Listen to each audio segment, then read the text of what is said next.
Hi, welcome to the Newberry Chronicles. This is a podcast where two people read through each and every Newbery medal-winning book, and then we talk about them. I'm Michael. And I'm Rebecca. And this time we're talking about Bud Not Buddy, the 2000 medal winner, written by Christopher Paul Curtis. The man with three first names. Three first names, although when's the last time you met a Curtis?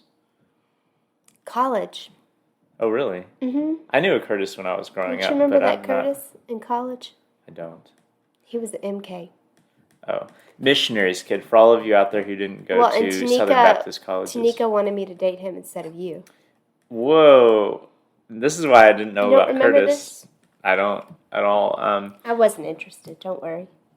Was Curtis hot? No, I don't think so. But that's not very nice to Curtis if he listens to this podcast. Sorry, Curtis, the missionaries kid. Anyway, so this is the Newbery Chronicles, and we are about halfway through a margarita at the moment, if you can't tell. I should have said not as hot as you. That's more flattering towards Curtis. It's still not very flattering toward Curtis. Anyway, so this time we're talking about the 2000 medal winner, Bud Not Buddy.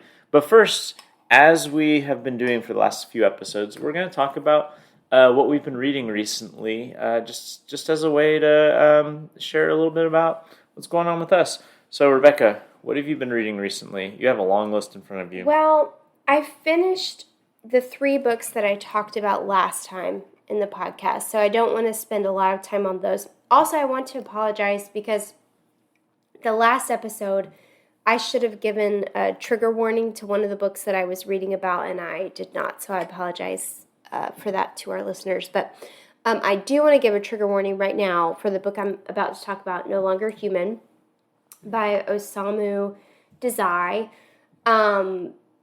This book was very difficult to read. It is considered to be Dazai's suicide note, and I read the graphic novel version of his work. So someone turned it into a manga work after the publication of his text. Because this is a Japanese novel, right? Yes. And so then... Yes. I don't even know if you would call it a novel, though. It was just so interesting, and I don't want to give anything away because the ending is very interesting, and I don't want to ruin that for anybody that's going to read it. But the book, I will say the book was very beautiful. I thought if anybody is interested in reading this, it is worthwhile. I think it's a very important work. It's basically about this character who does not know how to exist in the world and feel like he is human with everyone around him. And I think I talked about this in the last podcast, so I won't go into it very much. But basically, he just explores how he's seeking relationships, like he's seeking to find his way in the world, but a lot of it is by masking how he really feels because he does feel so isolated from people. And things that really jolt him out of that is when people can see through him, and that terrifies him, and then terrible things happen because of his fear. And so that just continues and continues and continues until the very end, where which I won't give away. So anyway, if you are interested in reading this, I found a lot of meaning in it. I felt it was very beautiful, even with its hard subject matter, and I would recommend the graphic novel version. One thing I was confused of when I was reading it is how much of this were, and I can't remember now the person who illustrated it, who turned it into a graphic novel. But one thing that was hard for me to understand was what was Dazai's original works and what of it the person that illustrated it put in for the characters to kind of explain. So anyway, I think it's a very different experience, but it's very well done. I think I've shared before that, like, this past year, I've explored graphic novels a lot more. It's a genre I'm not very familiar with. And this book was very challenging for me because it was written, like, the pictures go from instead of left to right, from right to left, just as in Japanese literature. So it was a good exercise for my brain too. Anyway, so that's that book. I also finished Bel Canto by Ann Patchett, which I've talked about a few times.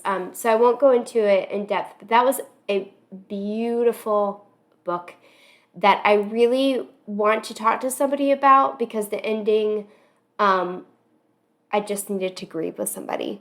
So anyway, if anyone has read that book, please come and talk to me about it, because we need to process. Or email us at newberrychronicles@gmail.com. Email us. But I was very excited about that book, and I want to read more by Ann Patchett, because it's very, very good.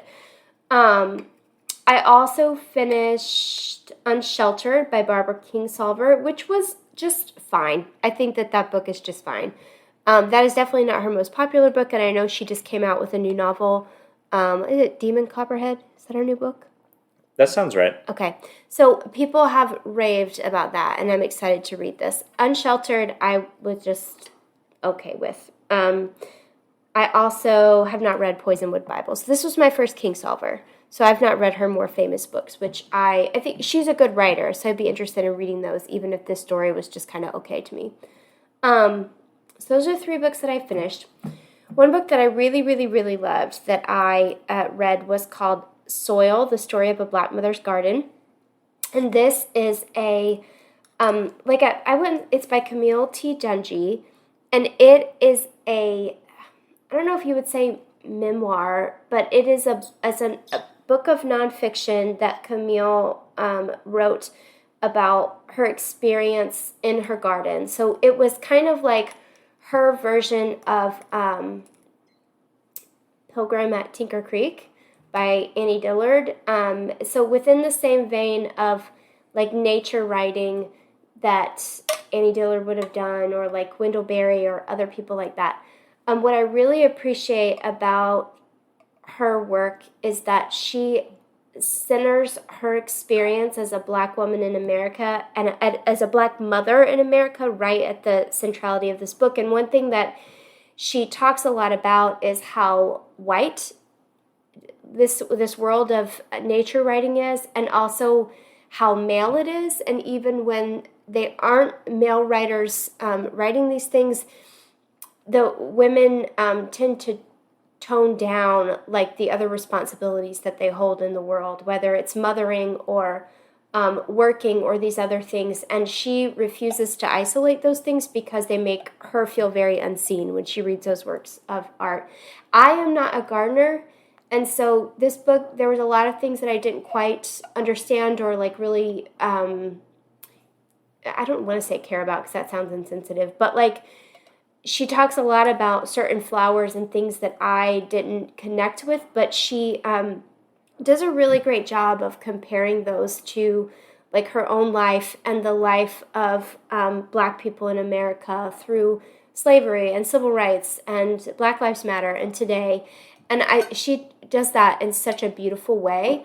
I also think she really is very honest about motherhood in the most beautiful and hard ways, like really exploring how it develops your level of empathy, but also can feel very stifling at times and very limiting. And I would say parenthood in general, but as a mother, that's the perspective that she's writing from. And it made me cry, it made me laugh. I think it is a fantastic book.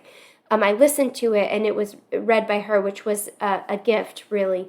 But the cover is also really pretty, so that's important. But anyway, I love that book. I also listened to 3 Women by Lisa Taddeo, which focuses on the stories of 3 different women and just really explores female desire and all that can come of that. So that was very good. I think Lisa did a great job. So each of the different women's stories, she writes it as if she is them speaking and had done a lot of interviews and really delve into their story. I appreciate that each of these women have a very unique voice, even though it's Taddeo writing it all herself. Like, you really can't tell. I think she does that really well. Is it a novel or? It's not a novel. It's written as kind of, I don't know what you would call it. It's not a memoir, but it's like a dramatic, It's kind of like 3 different women's memoirs about their specific relationships with these different men. Okay. So, I don't know, what would you call that? I don't know. I don't know. I don't know what Storygraph called it, but I'm taking too much time talking about this, so I'm going to move on. But that was very good. The last book that I finished was Our Missing Hearts by Celeste Ng. I had read, what was it? Little Fires Everywhere by her at the beginning of the year and really, really loved that book. That's one of her more popular ones. I read another one by her that I can't remember now. And this one was a dystopian novel based in, like, not too far in America, but it really focuses on the experiences of AAPI individuals in America at a time where they are kind of scapegoated for all the wrong that has happened in the world. And it was very, very good. I am currently reading O Pioneers by Willa Cather. I've just started that, so I don't have a lot to say. And then Michael and I together are reading Suttree. So I'm going to turn it over to you. Yeah, we're actually reading Suttree with a small... By Cormac McCarthy. Cormac McCarthy. It's a fairly early book by Cormac McCarthy. I think it was published in the 70s, but he had written it on and off for a decade or so, I think, before that. But we're reading it with a small group of friends, and I don't think there's anyone who listens to this podcast who doesn't know us personally, but if there are people who don't know us personally, we live in Knoxville, Tennessee, and Suttree is a novel set in Knoxville, Tennessee. Cormac McCarthy lived here for some time, and based on the novel so far, didn't really think very highly of Knoxville, Tennessee. This is I had read The Road and No Country for Old Men by Cormac McCarthy, which are late books by him, both 21st century novels that he wrote. And that style of the style of those books is very spare, very very clean and like precise in how it's worded. But I had always heard Cormac McCarthy connected to William Faulkner, which I never really understood. But reading this book, which was published in the 70s, I understand because it is filled with these florid descriptions of Knoxville I think it's set in 1950 or 1951, something like that. Okay, good, because I was having trouble determining the setting. It is set in the 50s. I can't remember when. There's a moment early on in the book where they give a date, like a letter's dated or something like that.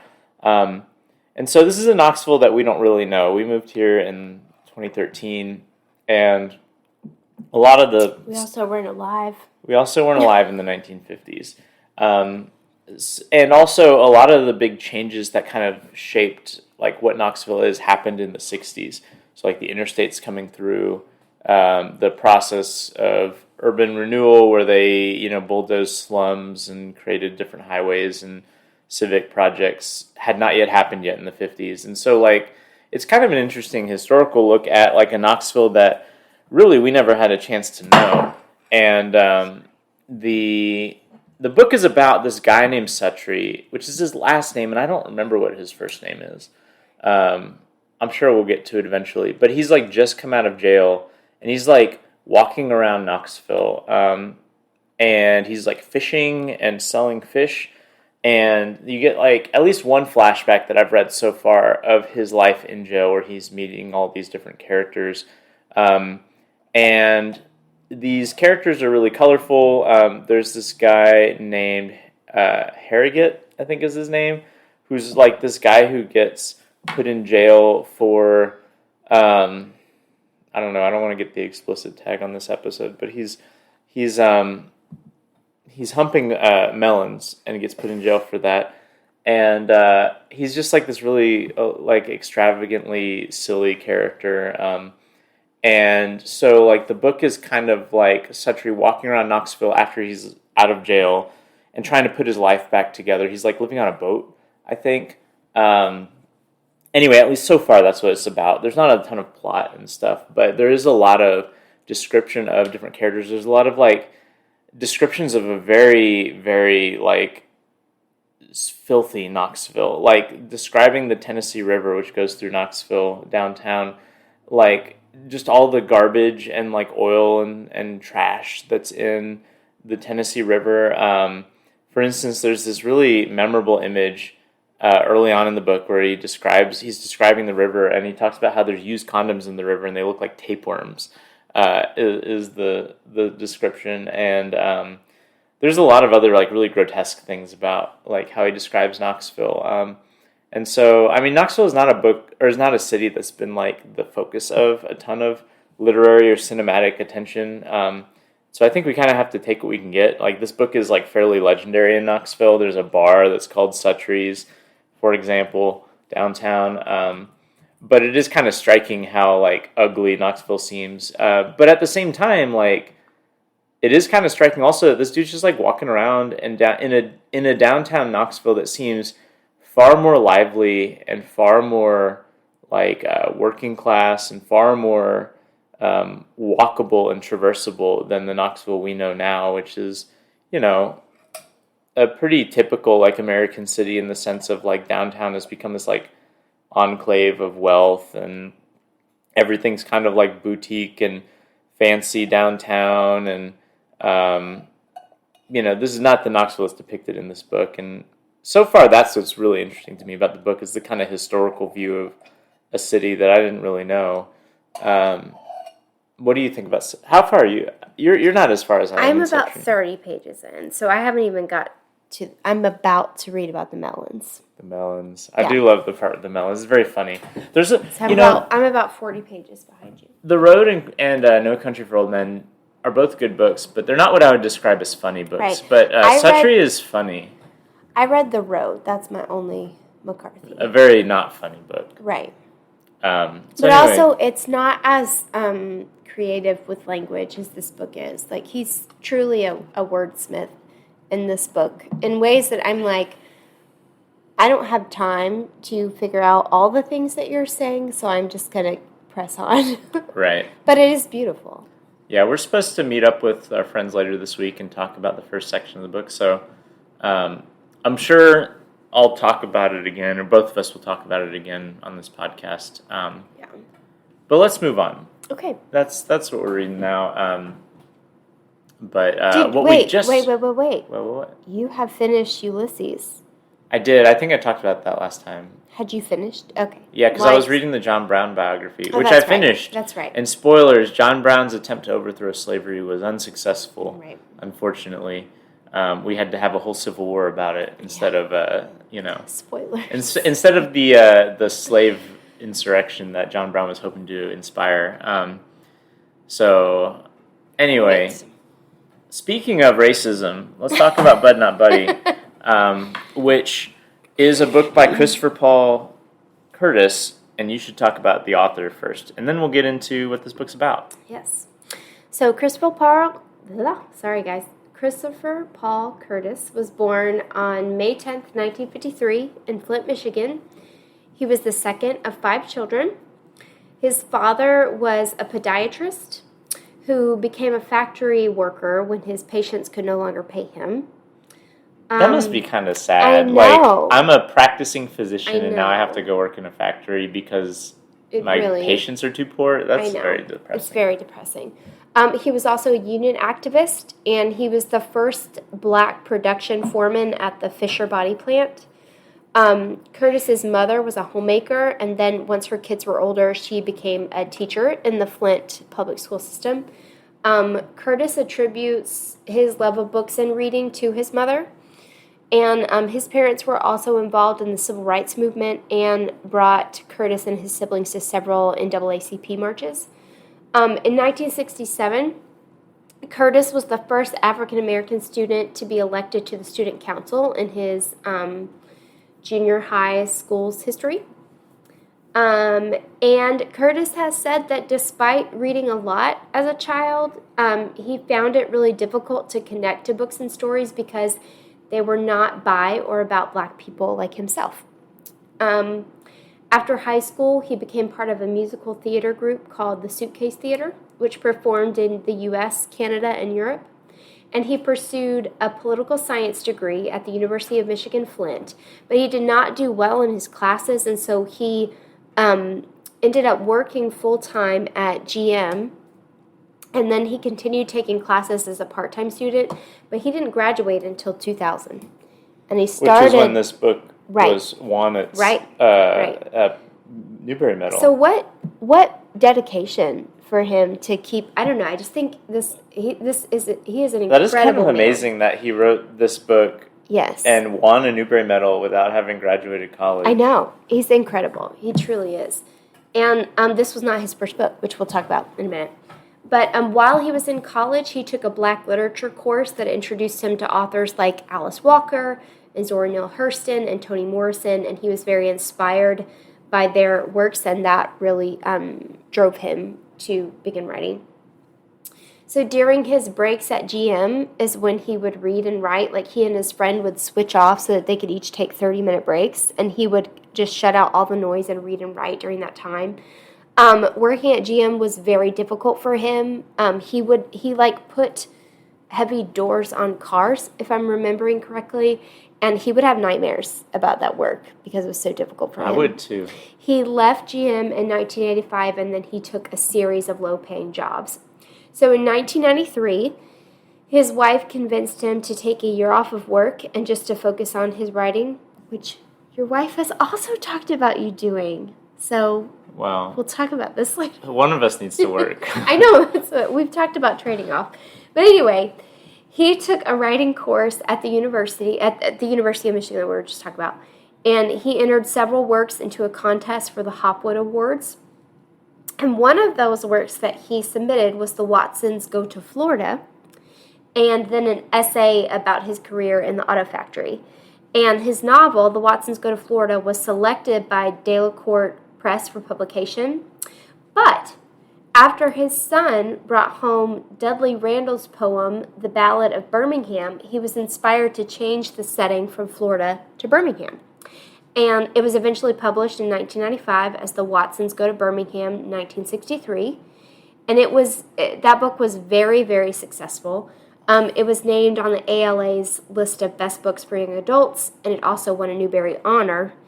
And then it won the Coretta Scott King Honor Book Award, along with 25 other awards and honors. What Wow. a way to, I don't think I've heard. Have you heard of this book? I feel kind of ignorant. My not friend hearing Jamie it. read it in the 6th grade, but Okay. I did not read it. I have not heard But it was about it very, whatsoever. I remember it really being promoted in middle school. Anyway, his second book, Bud Not Buddy, which we're going to talk about today, was published in 1999, and it also won numerous awards. Including the Newbery Medal. Curtis founded the Nobody But Curtis Foundation as a way to connect with young people and improve literacy levels across North America and Africa. And one way that he did this is by sending educational materials, technology, and other supplies to schools in need, as well as offering scholarships to students. I think this is so sweet, but he wrote a lot of his stories and books in the children's room of the library because he really liked the energy that the kids provided and felt the librarians were particularly wonderful. And as a mom who has just this year begun taking her kids to the children's room at the library very regularly, I completely agree with him. It's truly a magical and wonderful place that I hope is always in the world, is what I'll say. I can't imagine writing in it, though. That seems distracting. I just think it's so sweet. That is sweet. Anyway, he tends to be an unstructured writer, and he chooses to follow the voices of his characters rather than outline a specific plot.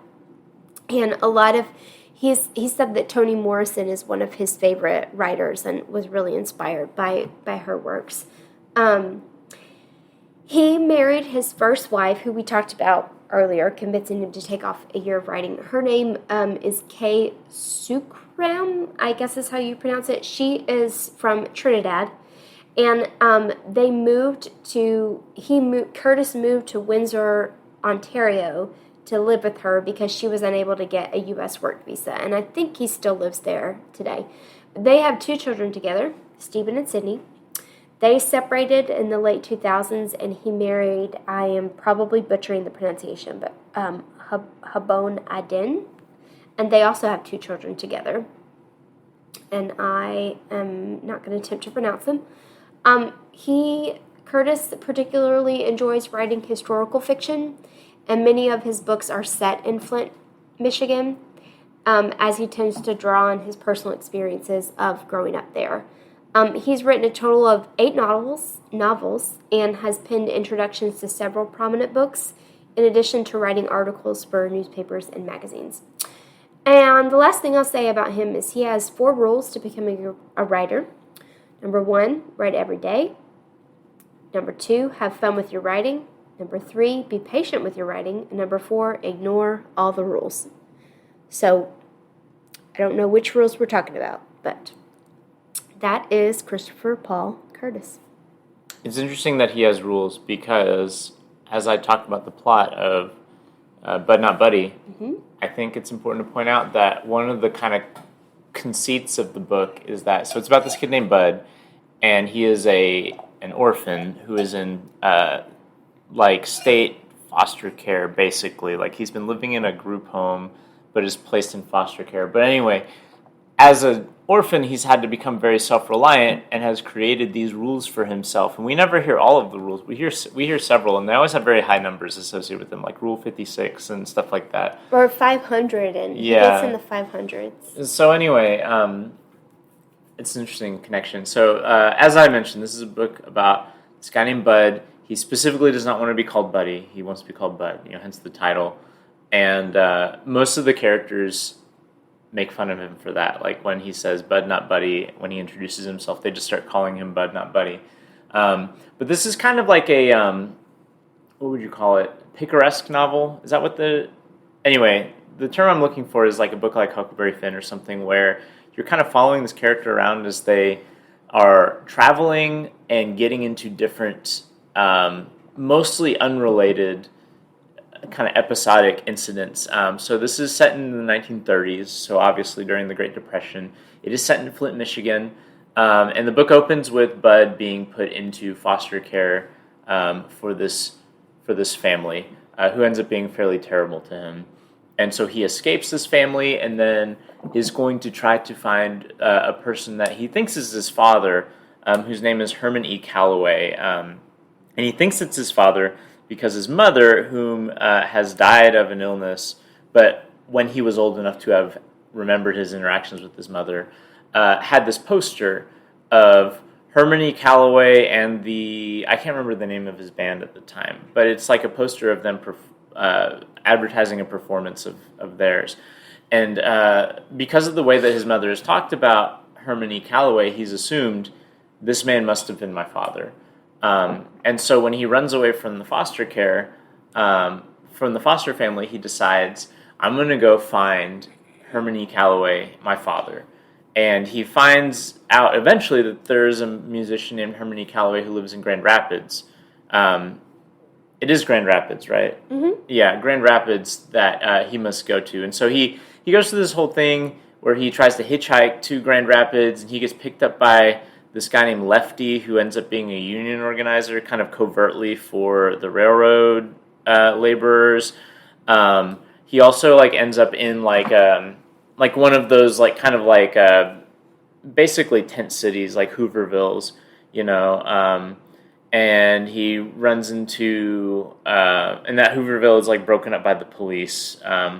He runs into also some jazz musicians on his way to getting to Herman E. Calloway, and he eventually makes it to Grand Rapids and meets Herman E. Calloway. And I'm not sure if I want to spoil who it is, or what happens when he gets there, because it is the end of the book. Yeah. But he does eventually meet Herman Calloway, who is a jazz musician, who does have a connection to his mother.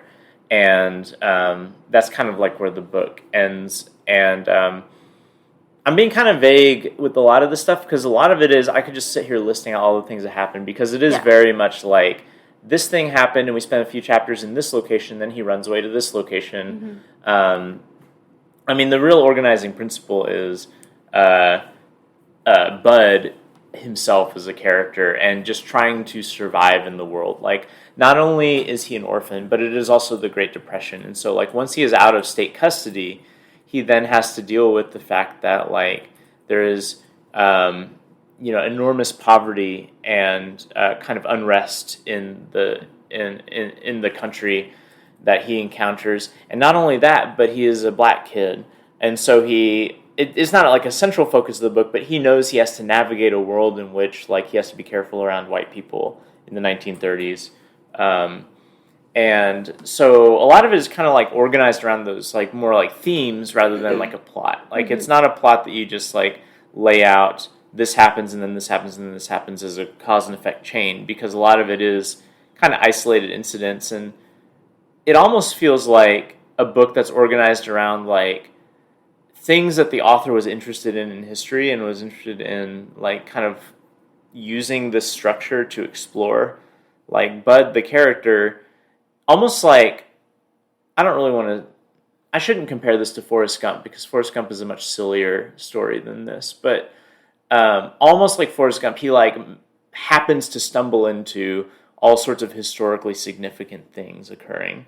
But unlike Forrest Gump, it's not like celebrities he encounters. It's like he is going through every little slice of like what life was like for working and homeless people during the Great Depression. So like the Hoovervilles, conflict with the police, conflict with bosses over like strikes and labor organizing, the racial tensions, the sense of like poverty, but also camaraderie among people who were impoverished and at the bottom of the social hierarchy in the Great Depression.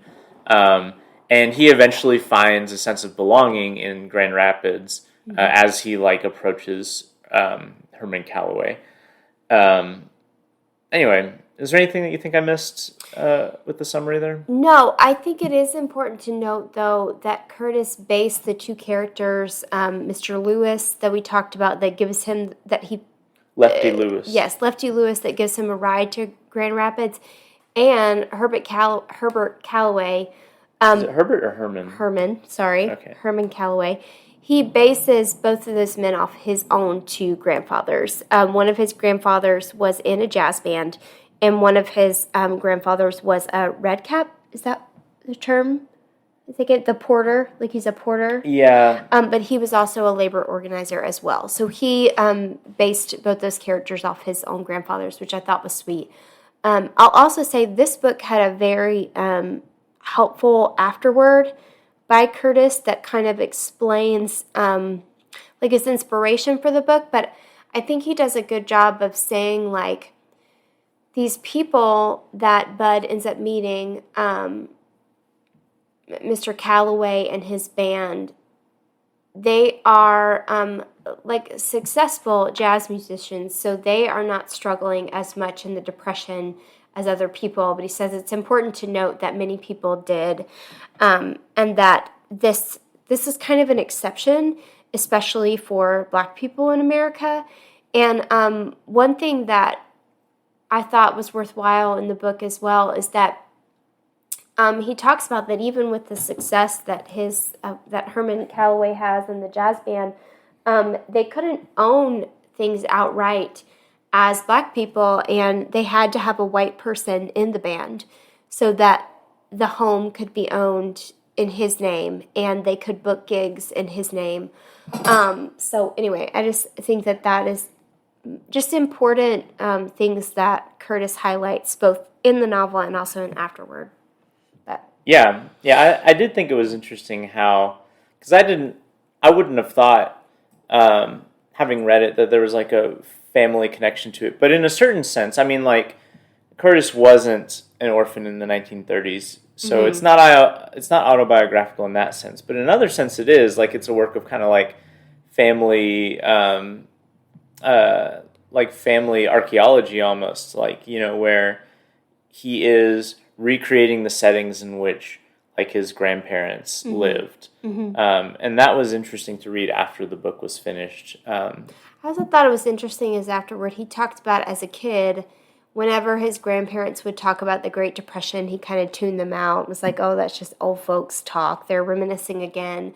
But he has very deep regrets about that he didn't pay more attention to their story and had to do a lot of research after the fact on his own to learn more about that when he could have been, really receiving that oral history in a more meaningful way. And so he kind of writes this sweet encouragement to the readers of his books to pay attention to the stories of their grandparents and their parents. And I thought that was sweet. But anyway. You've already kind of gotten into this, but what did you like about the book, Rebecca? I really like the story is told completely from Bud's perspective, and he is the narrator in the book as well.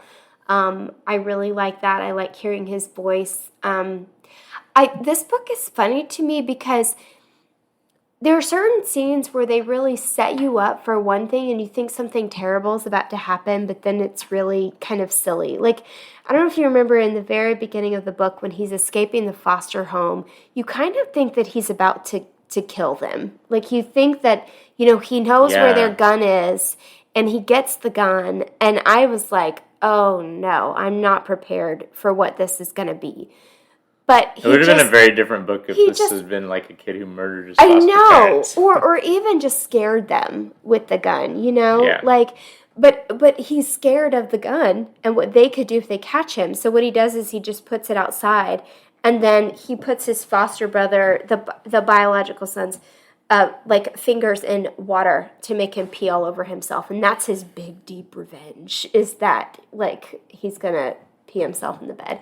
So it's like little things like that you can tell this is a kid that's gone through really traumatic things, but still has the heart and mind of a child in very funny ways. So I think that Curtis does that really well of talking about a story with really hard things, but approaching it with a great deal of appropriate humor. And I think he does that well and balances those very well, which is very appealing to a child, an upper elementary or middle school that's going to be reading this. I love that the library is a safe place for Bud. I don't know if we talked about that, but... We didn't. But when he's with the foster family, when he runs away from the foster family, he spends all day at the library, and that's where he researches...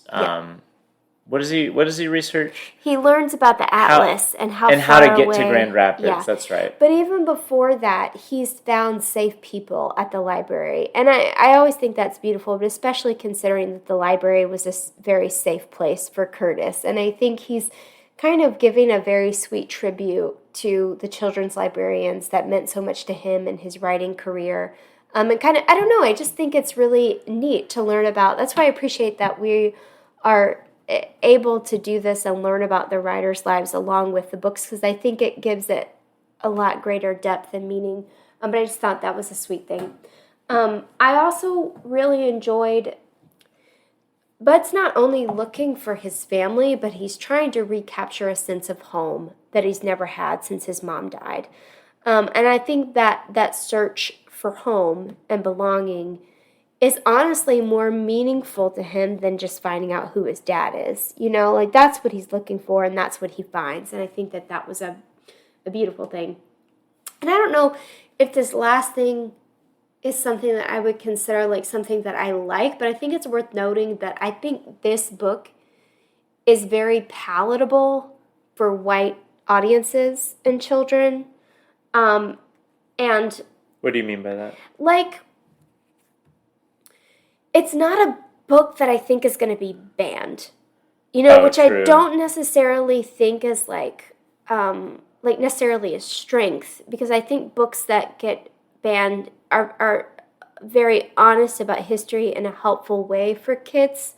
But I think that one thing I learned in the writer bio is what Curtis was really encouraged to do by his publishers and his editors is to really make his works more appealing for white audiences, because Curtis grew up in mainly African American groups and environments and didn't, really wrote from that perspective in a way that his publishers and editors thought that would be isolating, which is sad considering that Curtis felt very isolated in the books that he read because they were all about white people. So there's a lot of sadness there that he had to write books that would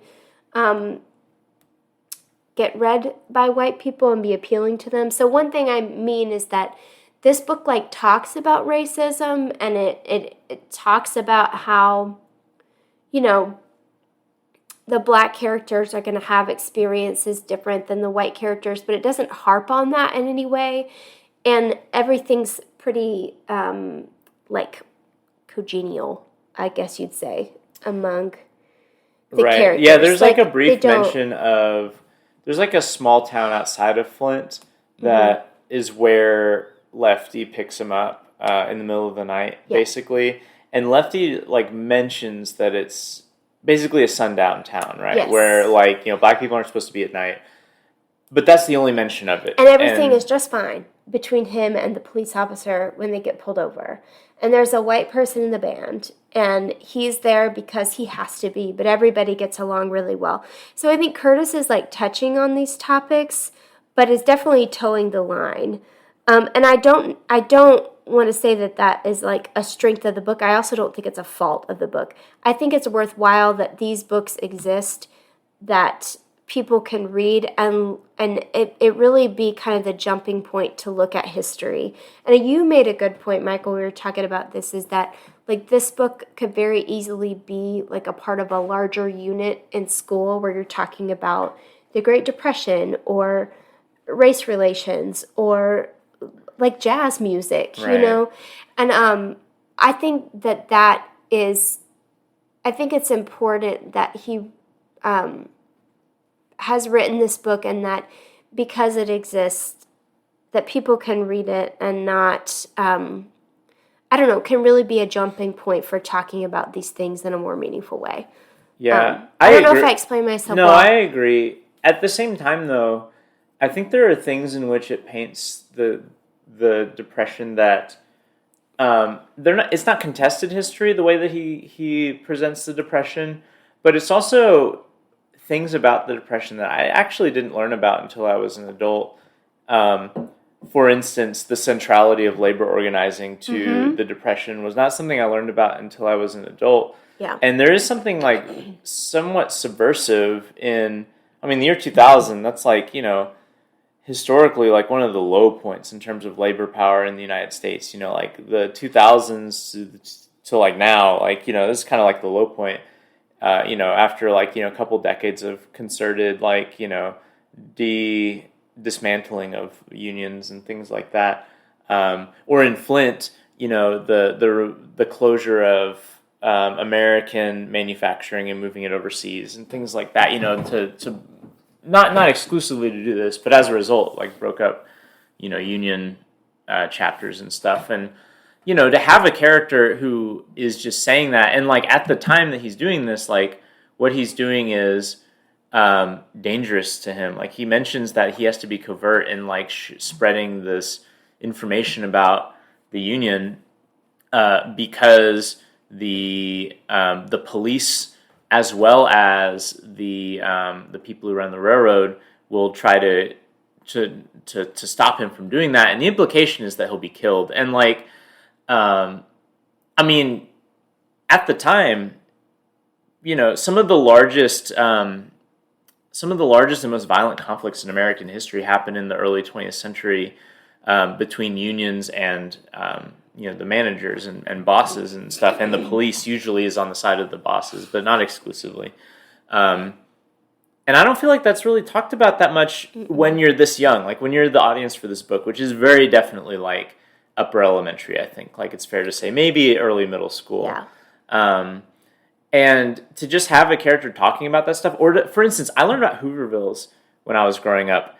But what I did not learn, and this book depicts, is the police coming and basically saying it's illegal to be camping here. You know, Hoovervilles were always depicted as... Which is still happening, everybody. And that's still happening, right? Yeah. And, like, you know, there is that kind of weird, you know, kind of strikingly positive interaction with the police, you know, with Lefty. Mm-hmm. But there's a strikingly negative one in which, like, what is it, like some sort of law enforcement has like basically conscripted a bunch of people and given them guns and said, we need to go break up this camp. And chose to break up the camp when they knew that a lot of the adult males would be trying to jump the train to get work. Right, exactly. And they burn their stuff. Yeah, they like burn all their stuff, and like for the record, I mean, I talked about Knoxville, and one of the in talking about such is, and one of the processes by which Knoxville's downtown has become an enclave of wealth is that the police have been very aggressive in breaking up homeless, camps of unhoused people, and then not simply breaking up the camps, but like confiscating and destroying their tents and stuff, and so like. It's not as if this was exclusive to the Depression, obviously, but when I learned about Hoovervilles in high school, it was in high school when I learned about them, I did not learn about this antagonistic relationship with the police, which is depicted in this book. And anyway, I would say that my main positive takeaway with the book is it was just kind of fun to see a version of this time period presented through a lens that I don't know. Maybe it's just the specific way in which I was educated in high school when I learned about this stuff, in the kind of like, wealthy southern suburb.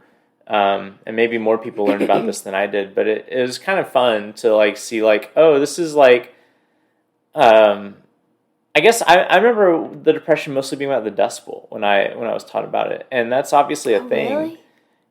Like we learned about the stock market crash, and then we'd switch to the Grapes of Wrath and stuff. Okay. And it was interesting to be hearing from it from A, like a black perspective, and B, a northern perspective, like in Michigan, True. As opposed to like the Southwest, which is like a lot of the talk about. The Dust Bowl is like in the Midwest and West and South, and I don't know. I mean, I like Bud as a character. He was like an enjoyable, like kind of cute kid, and I always enjoy books that are like picaresque. Like I read Don Quixote a few years ago, and that was very fun. And I love Huckleberry Finn, and like books that are like that, where it's like you follow a character as they like go through all these like scrapes and episodic like kind of misadventures. I always enjoy that structure, and this book definitely has that structure to it. So I think like I said, like the historical component is what most caught me off guard and made me interested in the book. But I think that would only work with a narrator character that you were at least a little bit invested in, and I was with Bud. Yeah. What did you dislike anything about the book? Yeah, I think the rules just didn't hit for me. Like, Bud, like anytime something happens, like a conversation comes up that he's concerned about, he says, "Oh, here's my rule number, blah blah blah blah blah." It's something about like ways to survive in life, or it's something like that. It's here. You keep talking. I'm going to try to.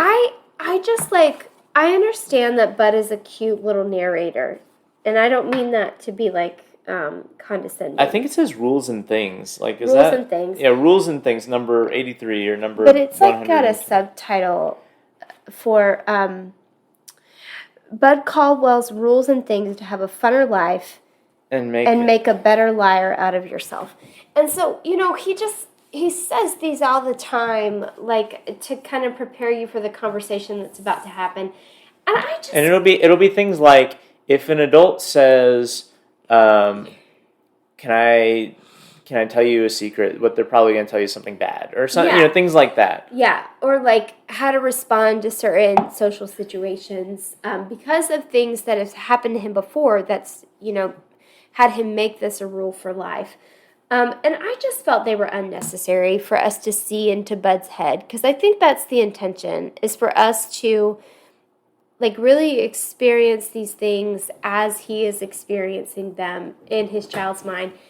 And I don't know, it just made the book feel like one of those annoying kids sitcoms where there's that voiceover that you really are bothered by. Lizzie McGuire did this. There's other things that I just like. Well, in fact, was it Nickelodeon, Ned's Declassified School Survival Guide, where he actually does have rules? And I thought of Ned as I was reading this, and I did not like that show. I just was very annoyed by it. My best friend loved it, but I always thought, this is so boring. I would just like to hear a story. And so that's what I wanted from Bud. I didn't want the rules. I just wanted to experience more of his thoughts and fears with like descriptive language or more stories about his past. And this also kind of leads me to the other thing is that like okay, listeners, I think that you've learned this by now.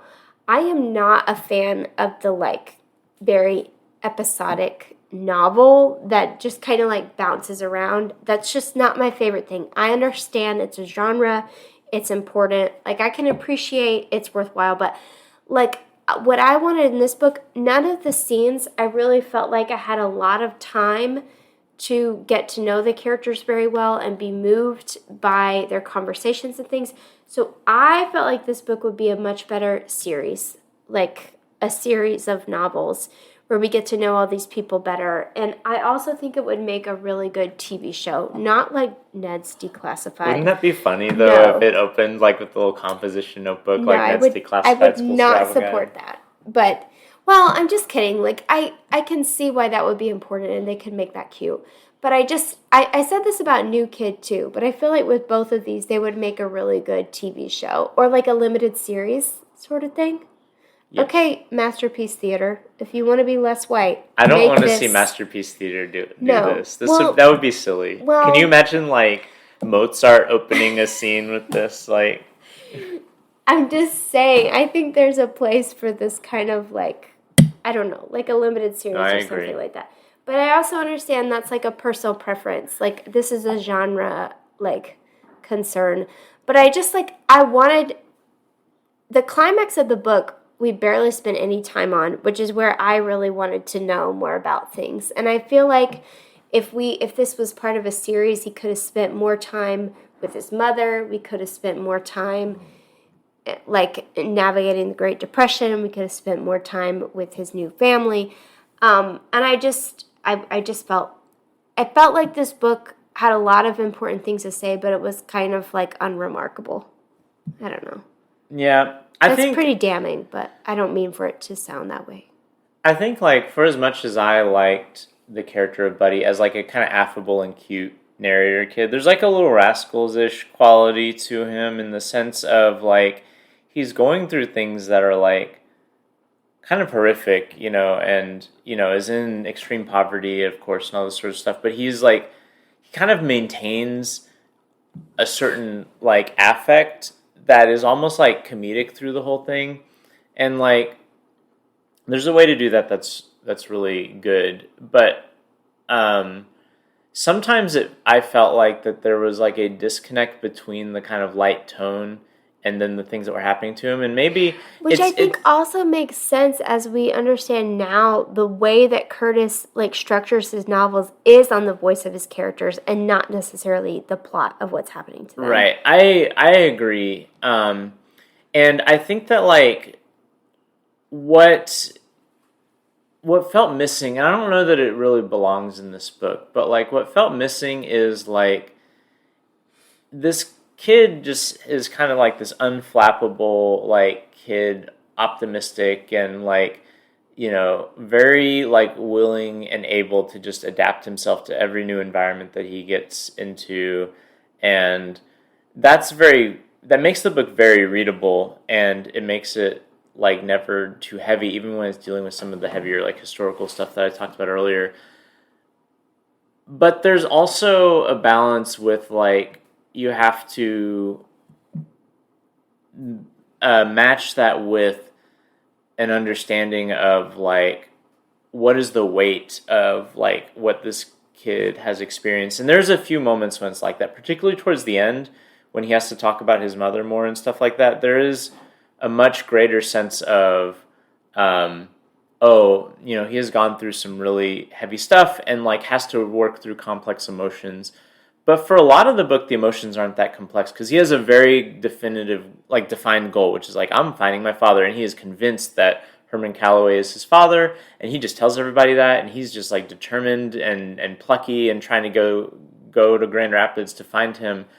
And I don't know. I don't think this book needed to be a book about a kid who has like PTSD and is like has attachment disorders and Right. things like that, which is probably what would have happened to this kid in real life. I think there's room for stories, not to like every story about an orphan has to be about that. But until the very end, like the very end ends up being very poignant, I think, like when he finally kind of finds belonging and connection in Grand Rapids. But until the very end, it's kind of hard to determine what's going on in this kid's head beyond just like the immediate situation that's presented to him. Like he has a long-term goal, which is getting to Grand Rapids. Then he always has a short-term goal, which is how am I going to deal with this immediate situation I'm in? And I'm in the Hooverville, or I'm in this abusive foster care, or something like that. And I think for this book, so it's not exactly the thing I disliked about this book, but I think for this book to have been more resonant for me would have been moments that gestured toward a richer psychological life that this kid has. And maybe that's like an unfair thing to say about a book that's about like how old is this kid, like 8 or something, like, and He's 11. it's 11 and it's geared toward people who are about that age. Like maybe that's an unfair thing to ask of a book like that, because those are very difficult and complex things that, like, we shouldn't ask people to have to deal with. And we certainly shouldn't wish characters had to deal with the more anguished psychology. But, like, there is, like, I feel like a balance. Yes. And sometimes this book feels a little bit glib. Maybe glib is the wrong word, but it feels as if it's not taking seriously what this kid has experienced on like the psychological weight level. Like there is always a very clear sense of how this fits into the tapestry of history. Like that is always very clear. But in terms of like, this kid has been abused in state care, and now he's being abused in a foster care system. And for a lot of that, this kid is just like, he's not like quipping through it, but he's like saying his rules, like, when an adult says this, this is what's coming up. And yeah, that felt a little bit too light of a touch for some of this stuff, and I don't know. I will say I think we get a lot of that like pathos and like emotional release from the adults in the book. We just don't hear a lot from them. Like Ms. Hill and then Herman, like with their expression of emotions, we see a lot of what we thought we would see from Bud and we don't, which I think is meaningful because as a kid, those things don't make sense so much to us, like in the moment of like the depth of what we've been through until an adult voices those or like mirrors the emotions that we can't have. And so I think Curtis does that well, but because we just hear from Bud, we don't get to see that full like depth of experience. Yeah, and again, like I don't know if this is so much what's wrong with the book. Like I don't really know that it would have been the appropriate choice to have a more like a psychologically the singer, right? Yeah. The woman singer in the jazz band. I don't remember her name. Miss Thomas, I think, is her name. Miss Hill is the librarian that he likes. But anyway, whatever the case, like I don't know that it would have been appropriate for this specific book to have been like, like I think of Huckleberry Finn, which is like at some points very harrowing in terms of like the psychological like weight of what's happened, and I don't think this book needed to be as grim as Huckleberry Finn can be at moments, but I think that for me to attach myself more to this book rather than just be kind of interested in the history it describes, that's what I would have needed. Yeah, I do. I think it's a good book for children in that way, though. Like, I think this is a really good book for kids to start learning about these things, which I think I said was, like, one of its greatest strengths. But, like, as an adult, it feels kind of, like, lacking, I guess. Yeah, it's, like, a little bit thin in places. Yes. Like, and I said this already, but in times it feels like the author was more interested in the history than he was in the characters that were experiencing the history. And that's a perfectly fine way to do a book. I mean, there's lots of historical fiction where that's the case. But for me to connect with it more than I did, which I liked it okay, but I didn't love it. And I think the missing pieces, some of those more like, psychologically complex or more poignant ideas don't really come into play until the very end of the book. Yeah, I agree. I still give it a thumbs up, though. I also would give it a thumbs up. So yeah, that's Bud Not Buddy. What's our next book, Rebecca? Flora and Ulysses. Which is Kate DiCamillo, right? Yes, I'm very excited about it because I love Kate DiCamillo, but I've never read this book. And that was I think the 2014 winner. Yeah, so this book is just barely in the 2000s. So now we're moving into the 2010s. And this is our first time doing a second book by an author in this podcast. So 2014 winner. Yeah, so we'll be doing Flora and Ulysses, The Illuminated Adventures. And that'll be it. So this is the end of this episode. Don't forget that if you have feedback for us, you can email us. Our email address is newberrychronicles@gmail.com. And thank you for listening. Bye.